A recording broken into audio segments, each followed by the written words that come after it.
Included within this curriculum is a new tool called Packet Tracer. It's a very powerful simulator that allows you to use virtual routers instead of real ones to create your own networks. We're going to use it a lot this semester, so let's give it a try right now.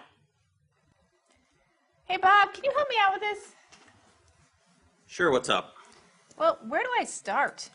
Well, why don't we start with Packet Tracer and create a simple network using 3 workstations and a hub. We've already got 2 workstations on the desktop, and why don't you move a 3rd workstation into place, and then we'll connect them together. Okay. Now that workstation needs to have an IP address configured on it so it can talk to the other workstations that are already there. Very good.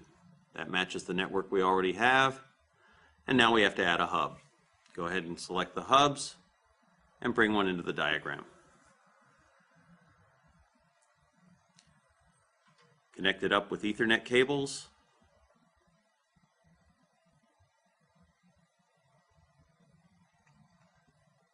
There's one.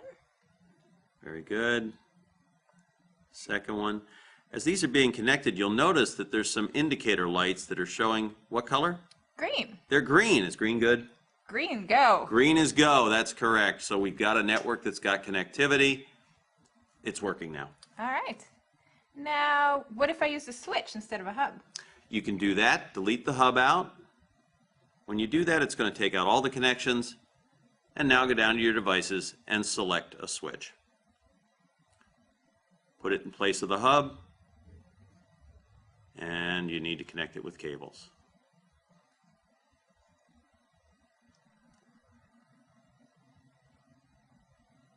As you connect these cables, you'll notice that one end is green and the other end is what color? Orange? It is kind of orange, and orange is a color a switch uses to indicate that it's running spanning tree protocol. It's trying to determine if there's a switch at the other end or a workstation in order to prevent switching loops. It'll take it a few seconds before those links come up. All right. Looks like the links are active. We can verify connectivity using what? A ping. Very good. Go to the left workstation, move to the right, bottom right.